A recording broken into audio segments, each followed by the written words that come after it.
दिसंबर 13, 2024 में हमने एक इम्पीचमेंट मोशन दायर किया था चेयरमैन राज्यसभा को। उसमें 55 मेंबर्स ऑफ पार्लियामेंट राज्यसभा के उनके हस्ताक्षर हैं। अब लगभग 6 महीने हो गए और आज तक चेयरमैन साहब ने कुछ आगे कदम नहीं बढ़ाया। मैं पूछना चाहता हूं कि जो संवैधानिक पद पे बैठे हैं उनका यही कर्तव्य है कि सिग्नेचर है या नहीं। तो इस बात को क्या 6 महीने लगने चाहिए?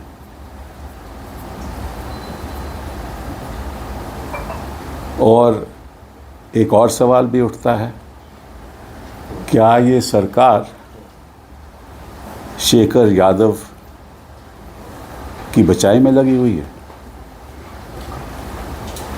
ये बड़े दुख की बात है कि अगर संवैधानिक पद पे और ऐसे संवैधानिक पद पे जो मैं समझता हूं कि प्रोटोकॉल में नंबर 2 है, अगर वही अपना संवैधानिक कर्तव्य निभाने में 6 महीने लगा दे तो सवाल तो उठेंगे ना। और एक चौंकानी बात और है कि आपको याद होगा कि जब शेखर यादव ने वीएचपी के कहने पे भाषण दिया हाई कोर्ट के प्रेमिसेस में, तो वो बात सुप्रीम कोर्ट में आई और सुप्रीम कोर्ट ने उस पर कदम उठाया। शेखर यादव को दिल्ली में बुलाया गया और उनसे पूछा गया कि ये आपने कैसे किया है।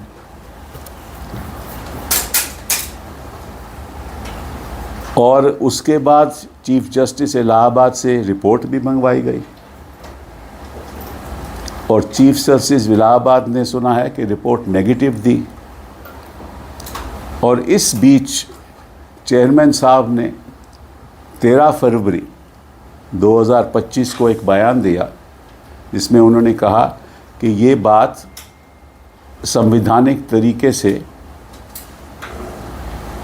इसको देखा जाए और पार्लियामेंट में ऐसी संस्था है जो इसको आगे ले जा सकती है, इसलिए कोई इन हाउस प्रोसीजर नहीं होना चाहिए। और ये बात उन्होंने मार्च 2025 में सेक्रेटेरिएट जनरल के द्वारा एक चिट्ठी भेजी चीफ जस्टिस ऑफ इंडिया को और वहाँ कहा गया कि आप इसमें आगे की कार्रवाई नहीं करिए। क्यों नहीं करिए?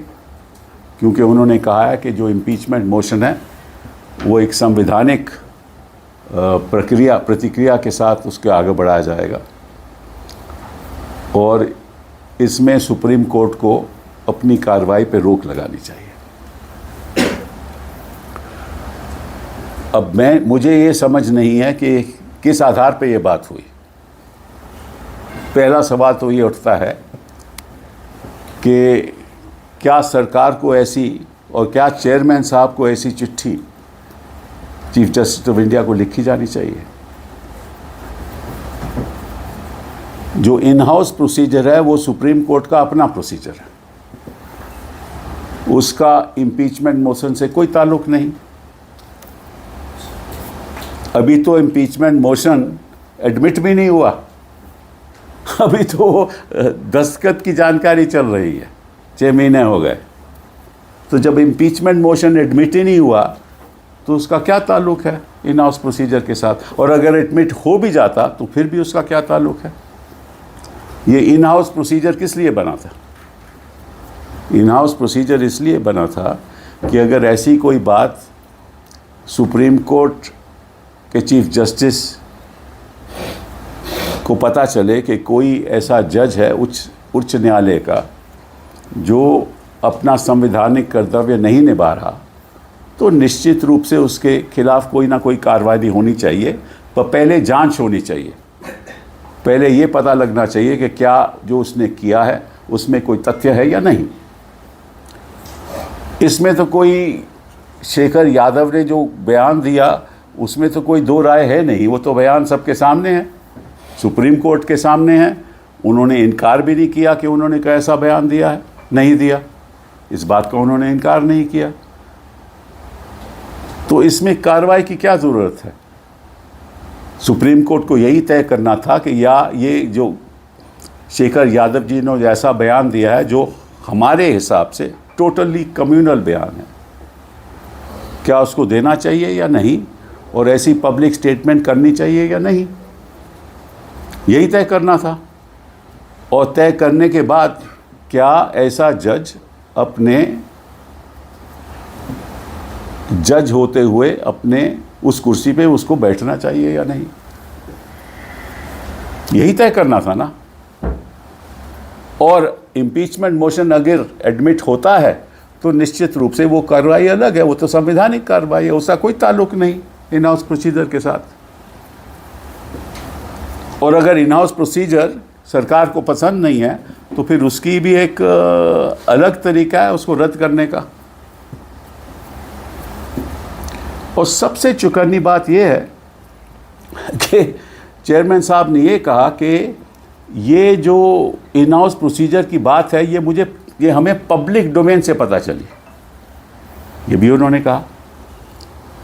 तो अगर पब्लिक डोमेन से पता चली और आपने चिट्ठी लिख दी तो फिर हम सवाल ये उठाते हैं कि जो पब्लिक डोमेन में यशवंत वर्मा के खिलाफ इन हाउस इंक्वायरी हो रही थी, आपने चिट्ठी क्यों नहीं लिखी?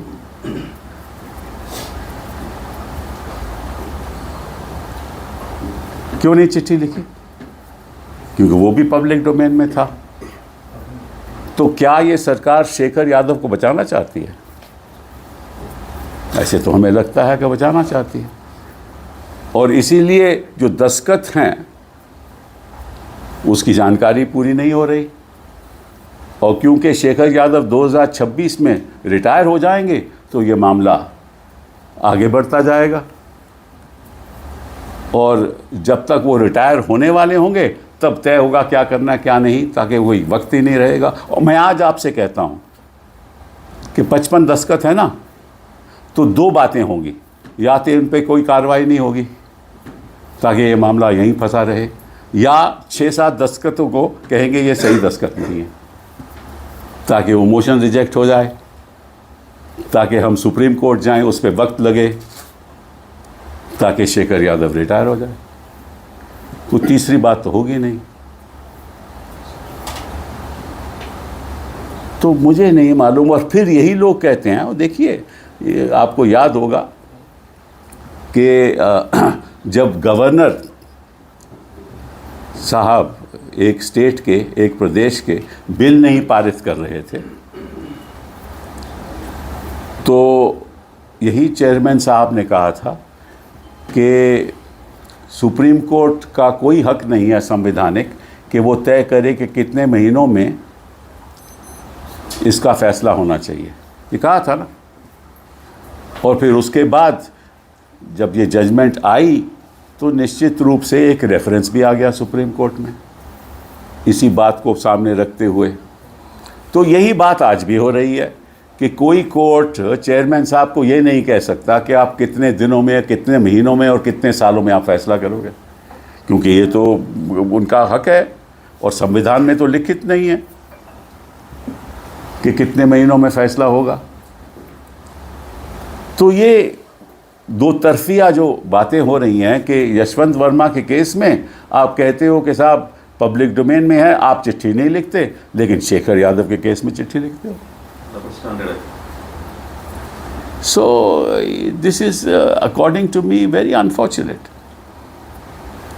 and in fact it smacks of discrimination.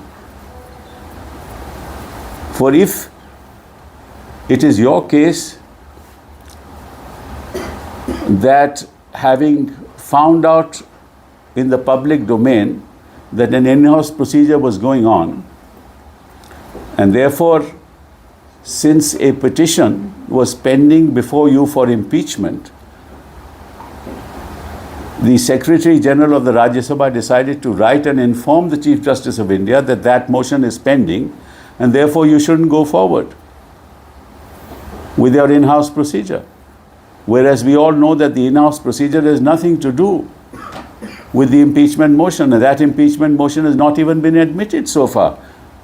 We filed the impeachment motion on December 13, 2024, and we are in June 2025. 6 months have passed, and the Secretariat has not yet verified, Secretariat of the Rajya Sabha has not yet verified 55 signatures. How long does that take? I asked the Secretariat of the Rajya Sabha. How long does that take? And how long will it take?